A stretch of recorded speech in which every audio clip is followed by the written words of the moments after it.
The sky over Seoul burned red, not from the sunset, but from the fires that had been burning for 3 days straight.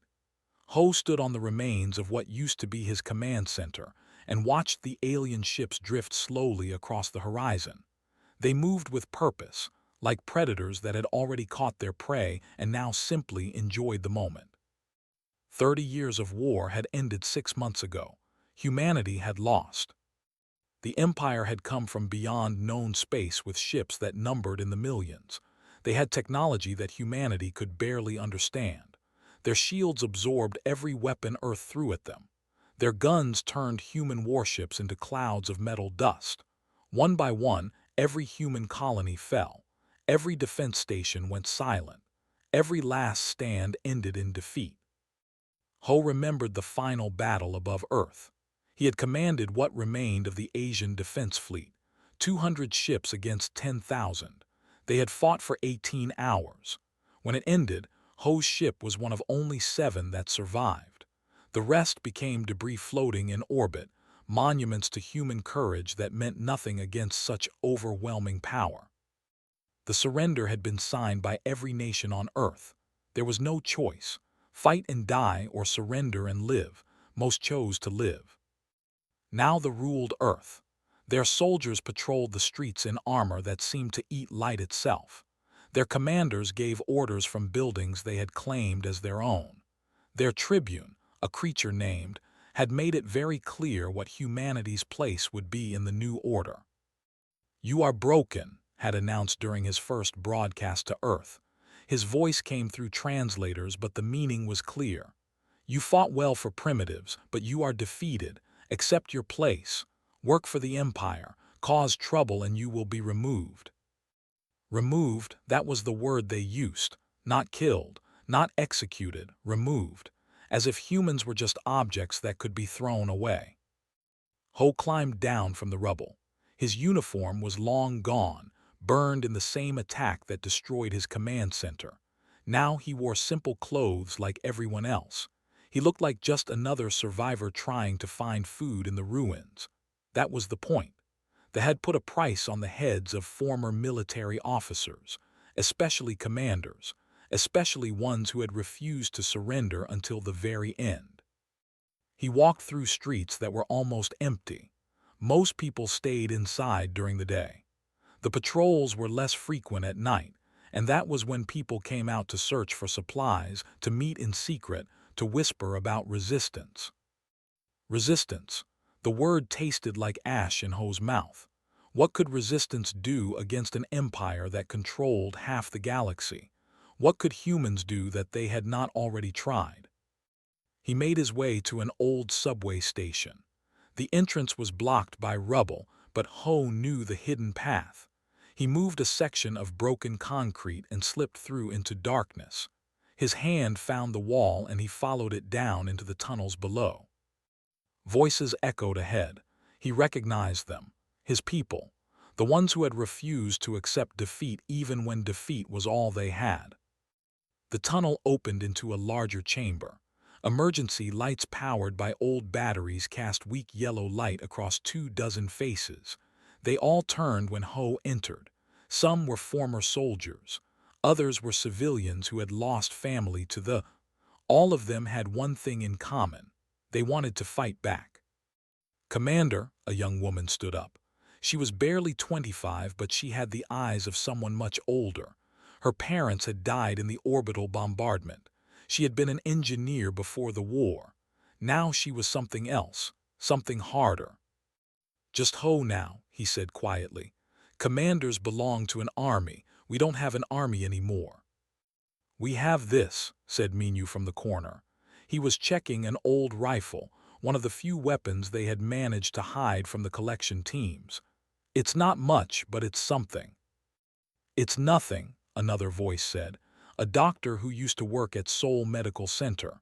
We have maybe 40 people across the entire city. They have thousands, tens of thousands. What can we possibly do?" Ho had asked himself the same question every day for 6 months. He still did not have a good answer. But he had learned something during the war.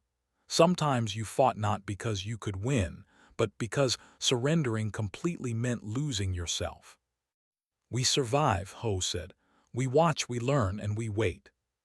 "Wait for what?" asked. "For them to make a mistake." Walked over to a table covered in salvaged electronics. "I've been thinking about that. They are powerful, but they're not perfect. Their technology is advanced, but it follows rules. Rules can be understood, and if we understand them, maybe we can find weaknesses." "With what resources?" Minyu asked. "They took everything, our factories, our research centers, our weapons. What do we have?" Pulled out a small data drive. "This. I got it from the ruins of the National Archive. It's encrypted, but I've been working on it. I think it contains classified military research, stuff that was too secret to even use during the war." Ho felt something stir in his chest.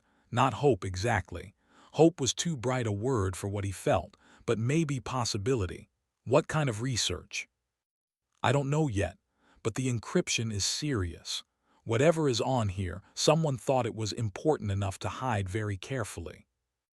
Before anyone could respond, footsteps echoed from the tunnel. Everyone froze. Weapons were raised. Then a figure stumbled into the light. Young, bleeding from a cut on his head, gasping for breath. "Patrol," the boy managed. "They're sweeping this sector. Someone talked. They know about the tunnels." The group moved instantly. Weapons were gathered. The data drive disappeared into his jacket. Emergency exits were opened. They had practiced this. They had to practice this. They had destroyed dozens of resistance cells in the past months. Only the careful ones survived. "Split up," Ho ordered. "Standard dispersal pattern. Meet at the backup location in 3 days." The group scattered into different tunnels. Ho grabbed her arm as she passed. "Keep that drive safe. If there's anything useful on it, we need it." She nodded and disappeared into the darkness. Ho took his own path, one that led through maintenance tunnels too small for soldiers in their heavy armor. He moved quickly but carefully. Behind him, he heard the sounds of the patrol entering the chamber, shouted orders in a language he did not understand, the crack of energy weapons. He kept moving. An hour later, he emerged in a different part of the city. The sun was setting now, painting the sky in colors that almost looked natural. Almost. Ho found a hiding spot in a collapsed building and settled in to wait for darkness. He thought about his data drive, about the possibility of secrets hidden before the defeat, about what could be hidden that might make a difference. Above him, a ship drifted past. Inside it, he knew, were soldiers who believed the war was over, who believed humanity was finished, who believed they had won completely and forever. Ho allowed himself a small, bitter smile. They had forgotten something important about humans, something that had been true since humans first learned to make fire and tools, since they first learned to hunt animals bigger and stronger than themselves. Humans did not give up, not ever, not completely. The war was not over, it was just beginning again.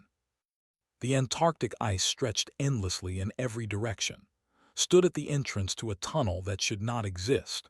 According to every map, every survey, every record she could find, there was nothing here but ice and rock. But the coordinates from the data drive had led her team to this exact spot, and when they drilled down through 30 meters of ice, they found metal. "How deep does it go?" she asked. Checked her scanner. The intelligence officer had joined them 2 months ago after deserting from her position in the administration offices. She still had access to their systems, which made her invaluable. "At least 200 meters, maybe more. The ice is interfering with the readings." 6 months had passed since the tunnel raid in Seoul. The resistance had grown, but slowly. Too slowly. Every week brought news of another cell destroyed, another group of fighters executed in public squares. They wanted to make examples. They wanted humanity to understand that resistance was pointless. But Ho had kept his people focused. Learn, watch, wait. And now maybe they had found something worth waiting for. Minyu emerged from the tunnel entrance. His breath came out in white clouds despite the thermal suit. The way is clear. Ancient elevator shaft, still functional. Someone kept the power running all this time. That's impossible, said. The power grid was destroyed. Everything was mapped and by the... Not everything, said quietly. She had spent months decrypting the data drive. What she found had seemed impossible at first. References to projects that had no official record, facilities that did not appear in any database, money that had been spent on programs that officially did not exist. Project Phoenix. That was the name that appeared over and over in the encrypted files. No description, no explanation, just coordinates and a date. The date was from 40 years ago, long before they had even been discovered. They descended into the facility. The elevator moved smoothly, which was strange after decades of abandonment. Emergency lights flickered on as they passed, triggered by motion sensors. The walls were smooth metal, not rock. This was not a natural cave. This was built. The elevator stopped. Doors opened onto a corridor that stretched into darkness. More lights activated as they walked. The air was cold but breathable. Somewhere systems were still running, still maintaining the environment, still waiting. What is this place? Minu whispered. Check the data drive. According to the files, this is Research Station Phoenix. It was built in secret by a coalition of governments. The project was started after the first contact with alien species, when humanity realized we were not alone in the universe. What were they researching? Asked. They found the answer in the main laboratory. It was huge, the size of an aircraft hangar, and it was full of technology that had never seen before. Machines that looked half-finished, computer systems with interfaces she did not recognize, and in the center of it all, suspended in some kind of energy field, was a ship. It was not large, maybe 50 meters long, but its design was like nothing human engineers had ever built. The hull seemed to bend light around it. The engines, if they were engines, looked more like works of art than machinery. They were trying to build their own advanced technology, said, her voice full of wonder.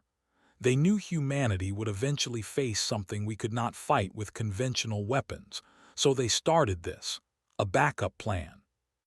Was already at a computer terminal. Her fingers moved across the interface. There are files here, decades of research.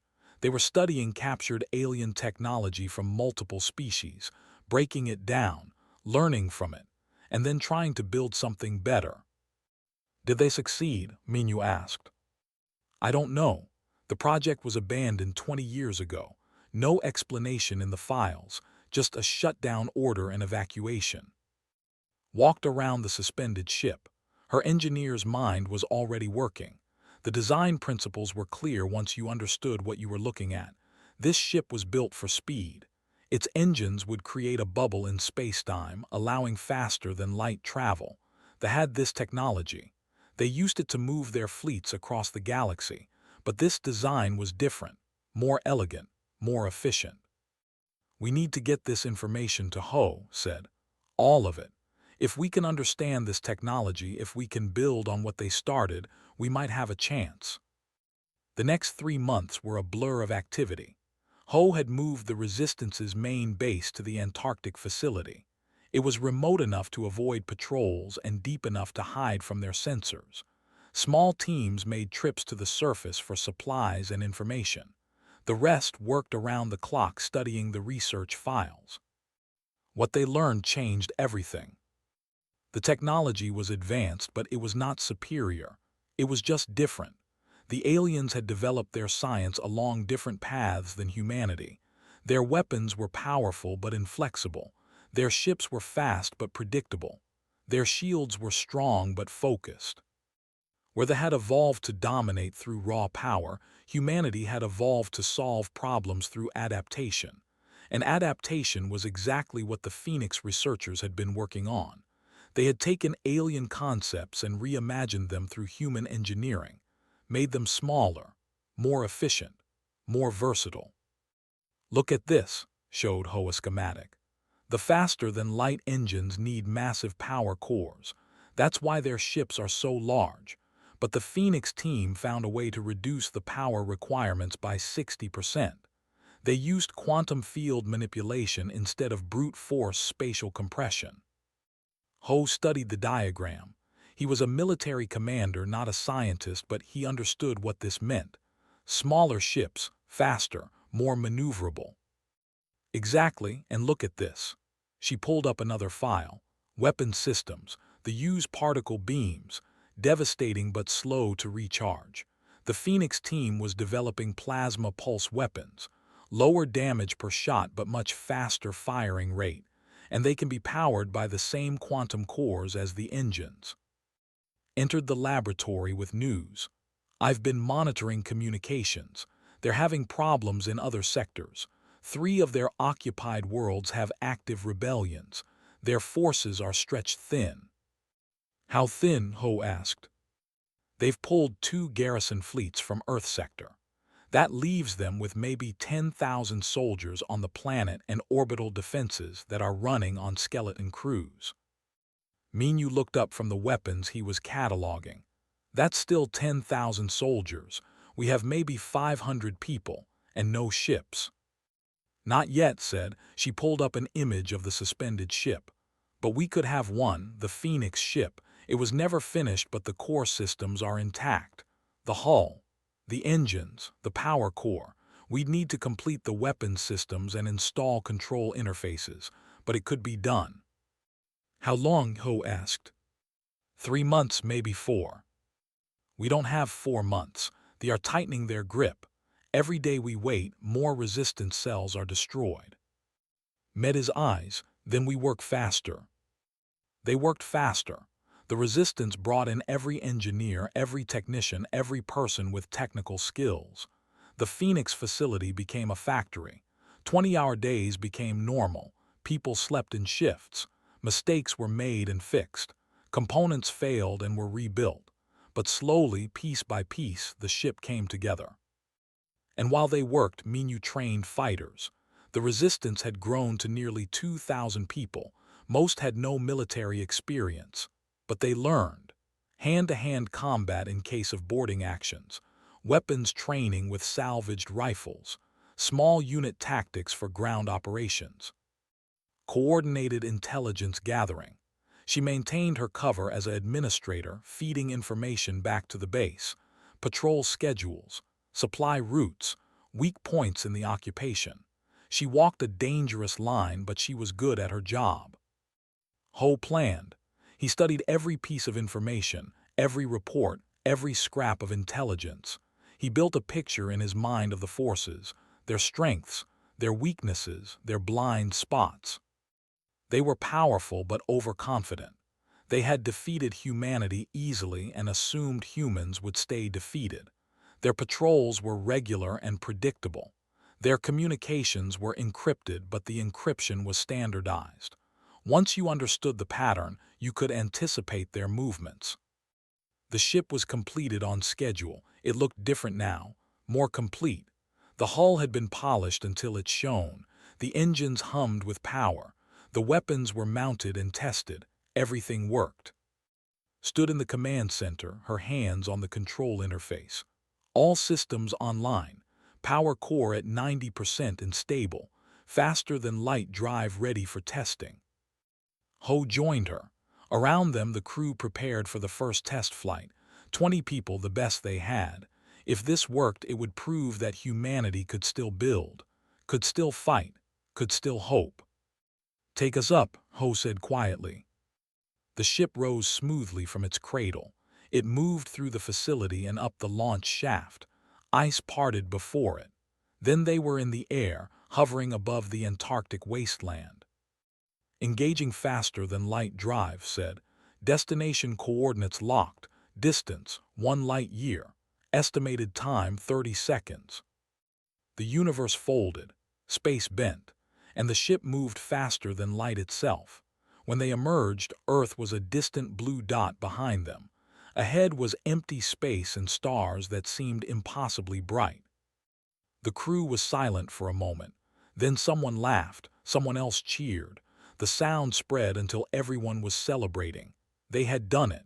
They had built something they did not expect, something that proved humanity was not finished. Ho allowed himself a small smile, but only small. This was just the beginning. They had one ship, they had millions, but one ship was more than they had yesterday. And tomorrow, they would begin to change everything. The garrison commander on Luna thought the alarm was a malfunction. Nothing could approach the moon base without being detected hours in advance. Their sensors covered millions of kilometers.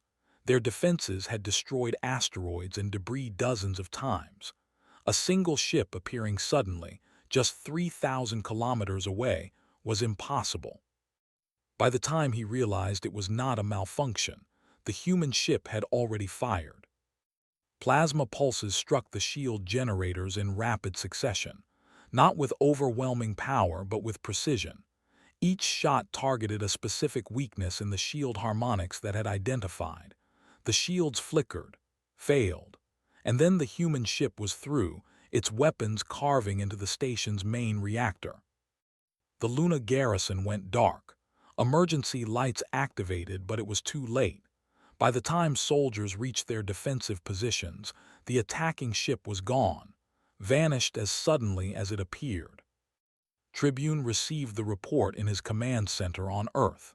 He stared at the tactical display and felt something he had not felt in decades: uncertainty. One ship, he said slowly. They attacked with one ship. How? His tactical officer was equally confused. The technology should not exist. Humans don't have faster-than-light capability. We destroyed their shipyards, every facility. There is nowhere they could have built this.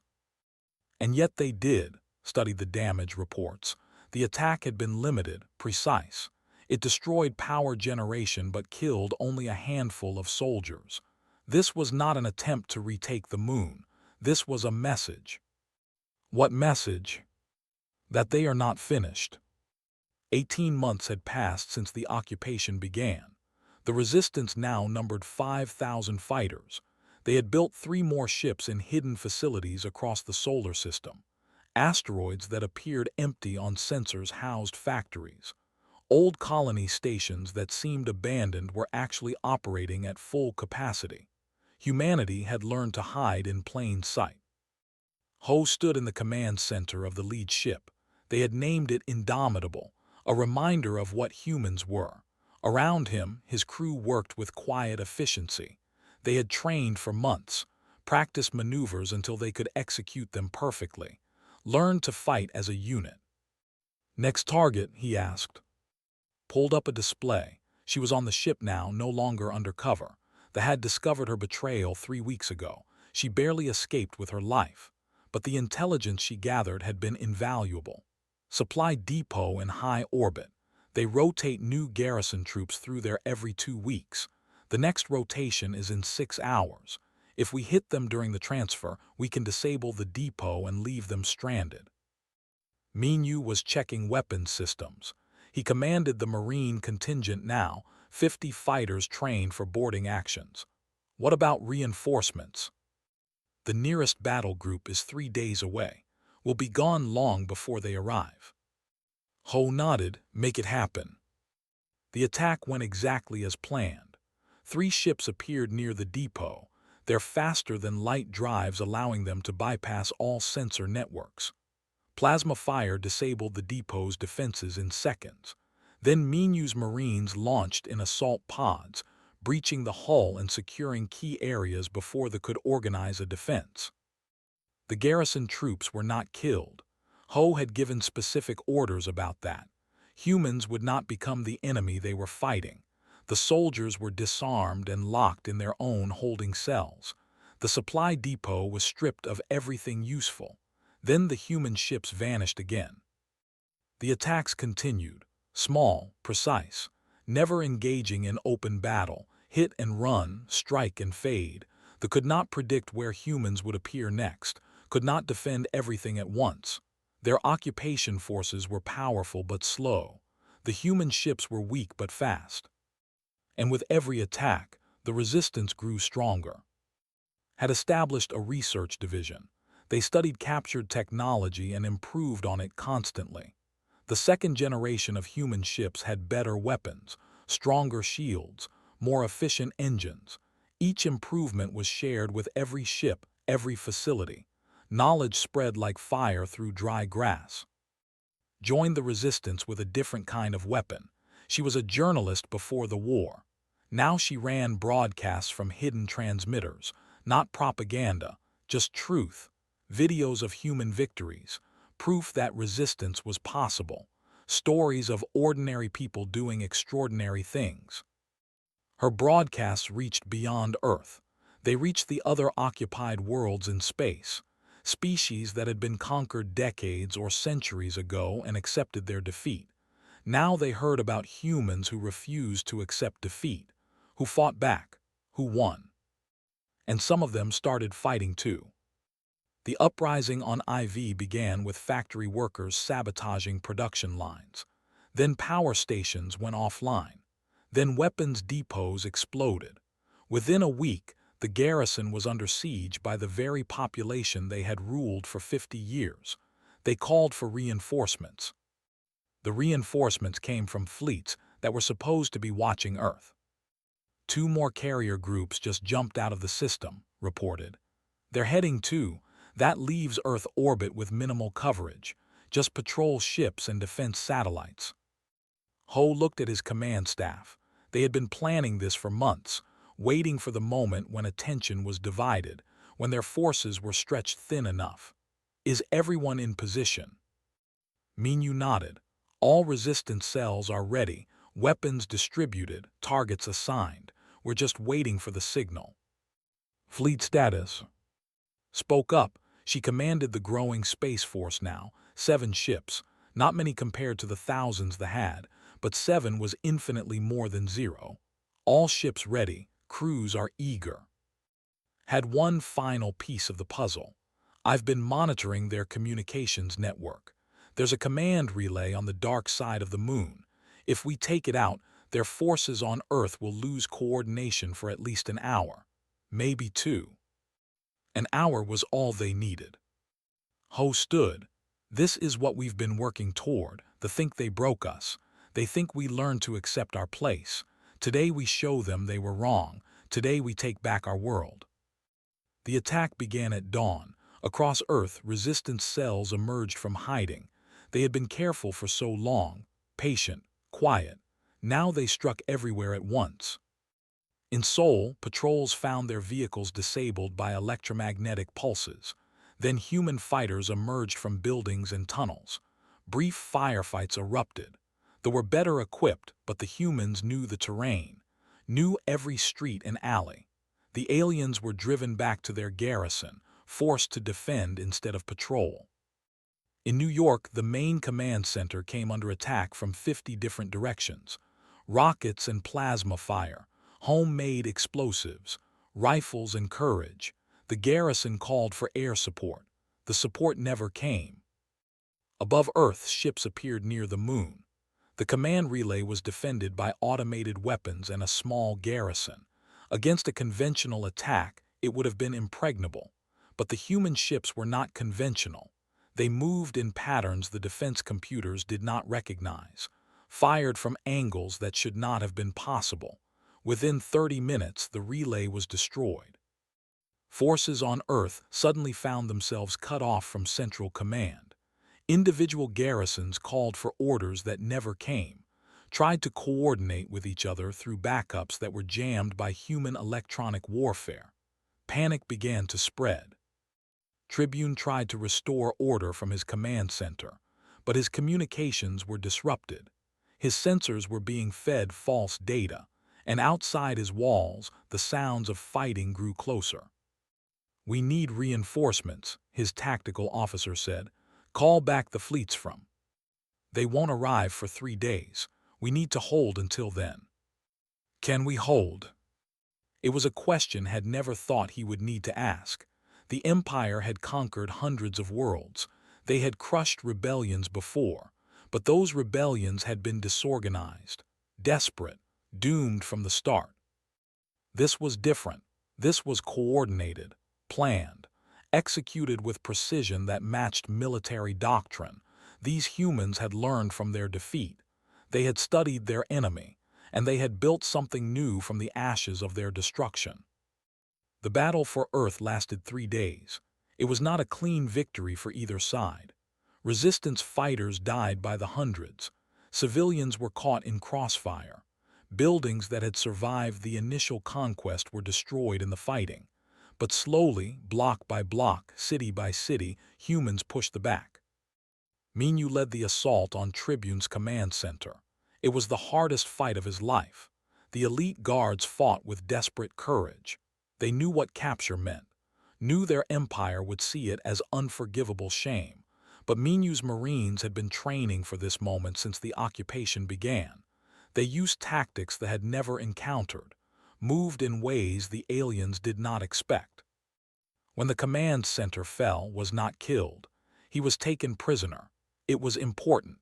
The humans needed to show they could win without becoming monsters, could defeat their enemy without losing themselves. Ho met the Tribune in what had been the alien's own conference room, stood in restraints, his armor removed. He looked smaller without it, more vulnerable. "You should have killed us all," said quietly, "when you had the chance. Now you've taught the entire galaxy that they can be beaten." "We taught the galaxy that enslaving others has consequences," Ho replied. "We taught them that defeat is not the same as destruction." "What will you do now? You've retaken your world, but we still have fleets, armies. We will return." Ho smiled. It was not a kind smile. "Let them come. We'll be ready. We learned something from you, Tribune. We learned that victory is temporary, but the will to fight back is eternal." Above Earth, the human ships maintained orbit. They were not many, not yet, but they flew over a free world, a world that had been conquered and then liberated itself, a world that had learned the most important lesson. They were not finished. They would never be finished, because humans did not know how to give up. The news spread across the galaxy within days. Earth had fallen. Then Earth had risen again. The impossible had happened. A defeated species had reclaimed their home world from an empire that had never lost before. And in the slave quarters of 1,000 conquered worlds, beings looked up at the stars and wondered, if humans could do it, perhaps they could too. The High Council met in emergency session. They gathered in their grand chamber on the throne world, a place built to intimidate and impress. The ceiling stretched so high it disappeared into darkness. The walls were covered in the names of conquered species, thousands of them, a monument to centuries of dominance. But today, the council members were not thinking about past victories. They were thinking about the impossible thing that had happened on Earth. "They were defeated," Council Prime said. His voice echoed in the chamber. "Completely, utterly, we saw their fleets destroyed. We accepted their surrender. How is this possible?" Military Commander Al stood before the council. He had been in charge of the Earth campaign. The shame of what happened would follow him forever. "The humans are not like other species. They do not accept defeat the way others do. They adapted. They learned. They built. With what resources? We stripped their worlds. We controlled their production. Where did they get the technology? They already had it, hidden. We did not find everything." Al pulled up tactical displays, images of human ships, specifications that made the council members lean forward. "Their new vessels are smaller than ours but faster, more efficient. The weapons are less powerful but have higher firing rates, and their stealth capabilities are beyond anything we've encountered." "How many ships do they have?" "Current estimates are between 20 and 30, growing rapidly. They've established shipyards in their asteroid belt. We cannot approach without detection, cannot destroy them without losses we're not prepared to accept." His expression hardened. "We are the Empire. We do not retreat from primitives. Send the Fifth Fleet, crush them. Show the galaxy that this was just a temporary setback." Al hesitated. That hesitation told the council everything. "The Fifth Fleet is engaged at The humans' rebellion has inspired uprisings on 14 other worlds. We're fighting on 17 fronts simultaneously. If we pull forces from any sector, we risk losing control elsewhere." The chamber fell silent. For the first time in living memory, the Empire was overextended, not because they lacked military power, but because they had forgotten that power alone was not enough to hold an empire together. On Earth, Ho stood in the newly liberated command center and studied the same tactical maps that were watching, but his perspective was different. He saw opportunities where they saw problems. "The uprisings are spreading faster than we anticipated," Bora said. She had become humanity's ambassador to the growing resistance movement. Other species were reaching out, asking for help, asking for hope. 17 worlds in active rebellion, 20 more preparing. They're asking for human advisors, human weapons, human ships. "We can't help them all," said. She commanded 30 ships now. More were being built every week, but 30 ships could not liberate 17 worlds. "We need to choose our targets carefully." Had been analyzing supply lines. They have a weakness. The Empire is based on centralized logistics. Everything flows through hub stations. If we hit the right hubs, we can disrupt their entire supply network.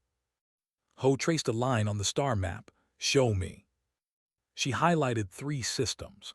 These stations supply garrison forces to 9 occupied worlds. They need regular shipments of everything from ammunition to food. Their soldiers are adapted to specific environmental conditions. They can't survive on alien worlds without constant resupply. "How heavily defended are the stations?" "Each one has a battle group assigned. Maybe 50 ships, automated defenses, strong shields." Minyu studied the defenses. He was thinking about boarding actions, about Marines fighting through corridors. "We can't take them head-on, not with 30 ships." "We don't need to take them," said. "We just need to destroy their cargo capacity, target the supply warehouses and shipping facilities. Without supplies, the garrisons on those 9 worlds become vulnerable. The local populations can finish what we start." It was a good plan, a human plan, not built on overwhelming force but on understanding the enemy's weaknesses, finding the pressure points and applying just enough force to create cascading failures. Ho made the decision. "We'll need to split the fleet, hit all 3 targets simultaneously. They can't respond to everything at once." "That's risky," said. "If they concentrate forces on any single target, we'll be outnumbered." "They won't. They're already spread too thin. They'll try to defend everything and end up defending nothing effectively." The attack was planned with precision. Every ship had a specific role. Every captain knew exactly what their mission was, and they had something they did not have anymore: confidence. Not arrogance, but the certainty that came from winning when everyone said winning was impossible. Led the assault on the first hub station. He was young, barely 23, but he was the best pilot humanity had. His squadron of 6 ships approached the station from an unexpected angle, using the gravity well of a nearby gas giant to mask their approach. When they emerged, they were already inside the defense perimeter. The fleet scrambled to respond, but ships moved in patterns that confused their targeting systems. They didn't fight like traditional spacecraft. They moved like fighter jets in an atmosphere, rolling, diving, using 3-dimensional space in ways that seemed to defy physics. Their weapons targeted not the warships but the station itself, specifically the massive cargo bays where supplies were stored. Explosions rippled across the station's surface. Atmosphere vented into space. The ships tried to engage, but the human vessels were too fast, too unpredictable. When reinforcements finally arrived, the human ships had already vanished. The station was crippled but repairable. The supplies were destroyed. That was all that mattered. The attacks on the other 2 stations went similarly. Hit and run, precise strikes, maximum disruption with minimum risk.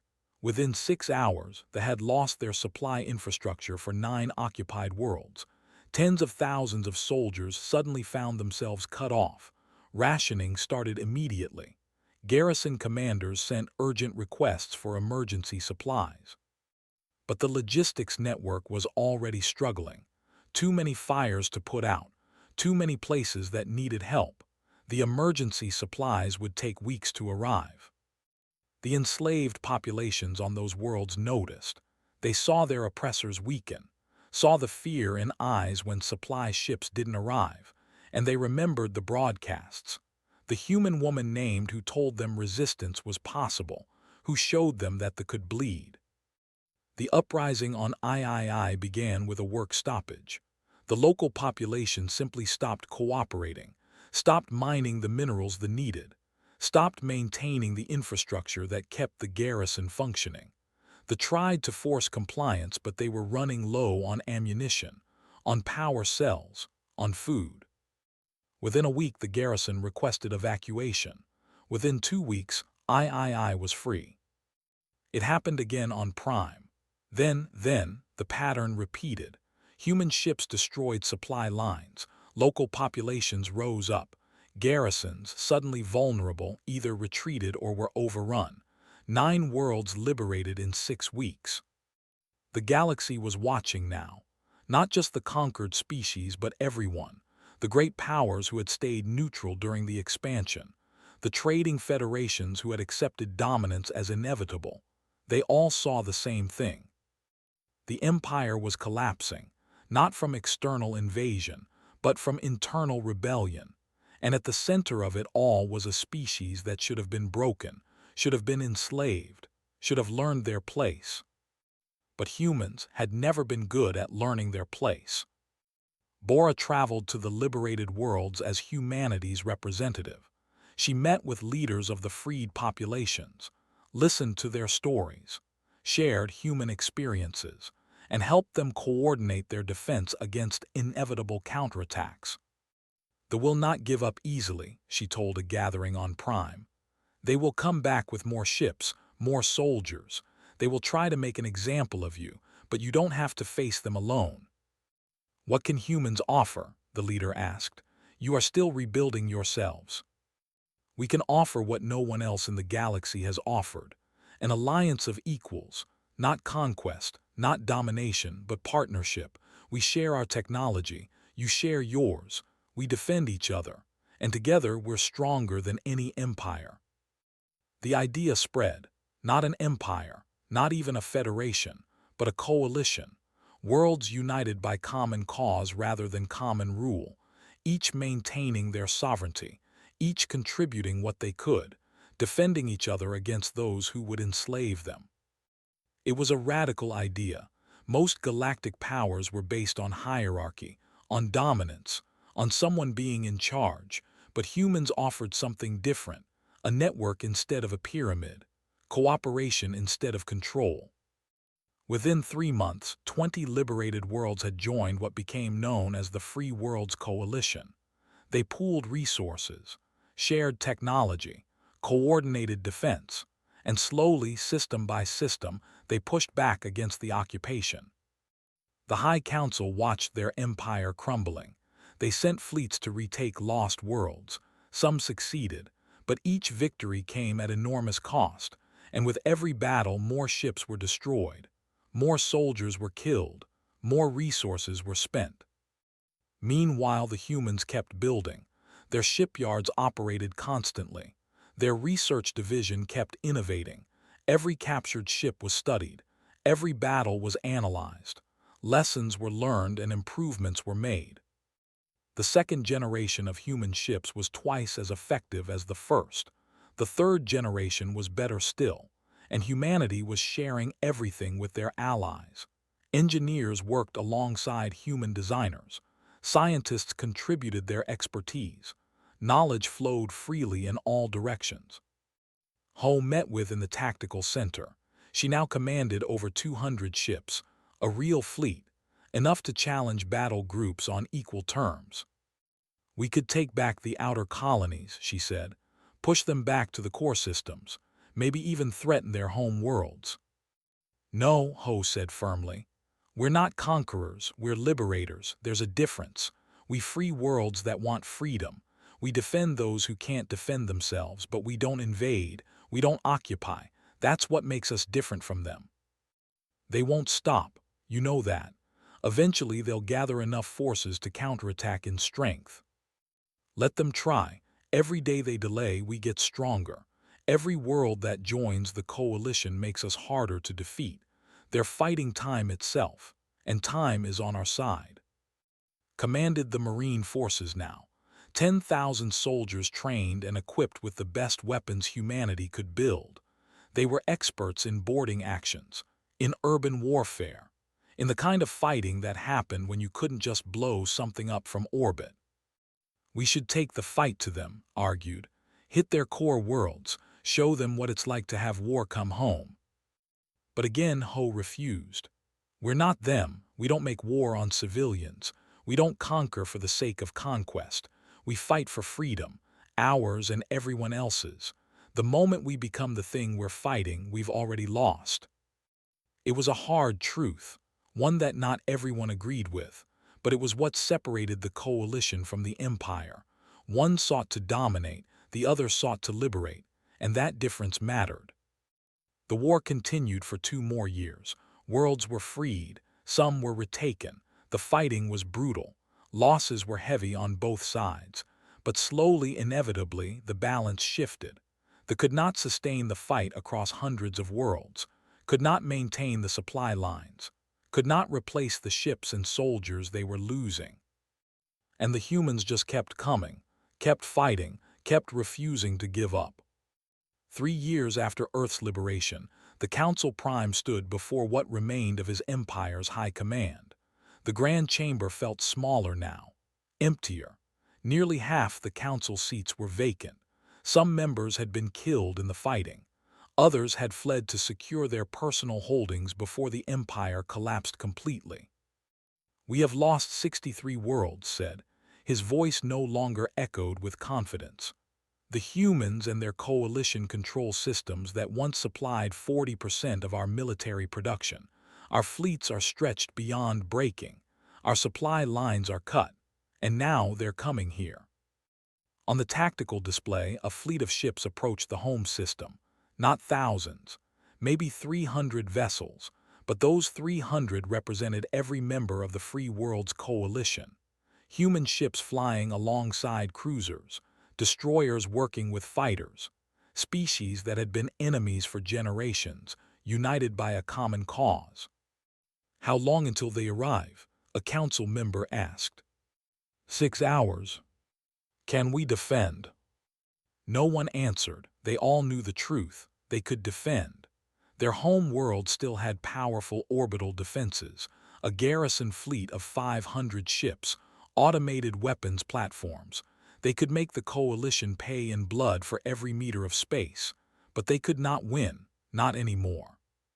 The empire had lost, not through a single decisive battle, but through 1,000 small defeats, through overextension and arrogance, through the simple fact that they had forgotten a basic truth about war. Victory is not just about defeating your enemy, it's about keeping them defeated, and humanity had never learned how to stay defeated. On the bridge of the Indomitable, Ho watched the home world grow larger on the screens. Around him, his command staff worked with quiet efficiency, monitored the fleet positions, analyzed the defense systems. You prepared the Marines for a battle that might not come. We're being hailed, the communications officer reported. Put it through. His face appeared on the screen. The looked older than when Ho had last seen him. Tired. The weight of his empire's collapse showed in every line of his face. Commander Ho, I assume you've come to finish what you started. We've come to end this war, Ho replied, one way or another. You could have ended it differently. You could have pursued vengeance, destroyed our fleets completely, invaded our worlds, made us suffer as we made others suffer. We're not you. Smiled, it was a bitter expression. No, you're not. That's why you won. We thought strength was everything, power was everything, But you taught the galaxy something else. That resilience matters more than strength. That adaptability matters more than power. That the will to keep fighting matters most of all. Are you surrendering? The Council will never formally surrender. Too much pride, too many centuries of dominance, but I can offer you something else. A ceasefire, recognition of the free world's coalition as a legitimate political entity, withdrawal from all occupied territories, and reparations for the damage we caused. It was more than Ho had expected.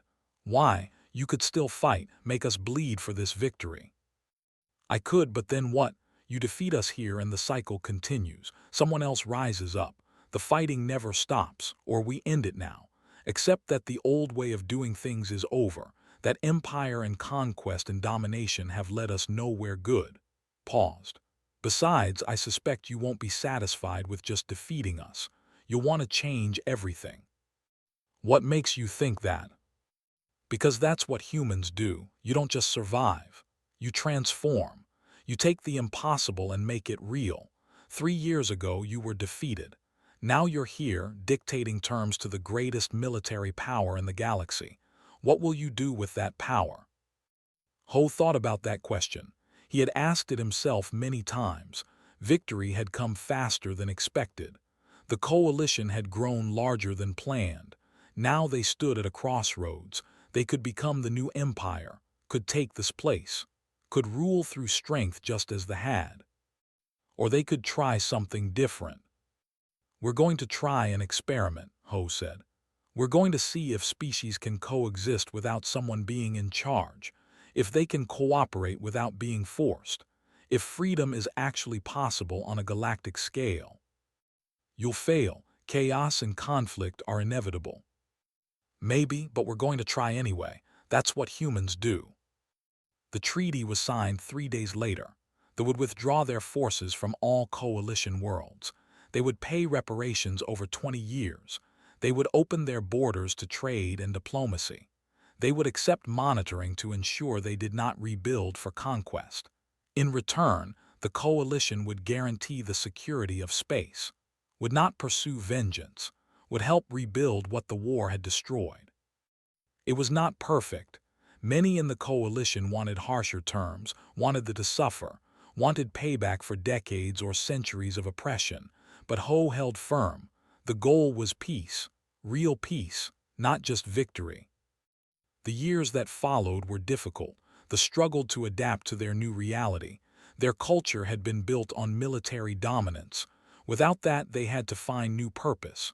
Some adapted, others did not. There were incidents, small conflicts, old hatreds that did not die easily. But slowly things changed.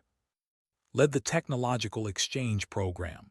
Scientists bitter about their defeat were surprised to find human researchers who wanted to learn from them, who saw their knowledge as valuable, who treated them as equals rather than conquered enemies. Some stayed bitter, but others began to collaborate, to share, to build together. Bora expanded the coalition to include former allies, species that had benefited from the Empire but now needed a new place in the galaxy. She listened to their concerns, addressed their fears, built bridges instead of walls.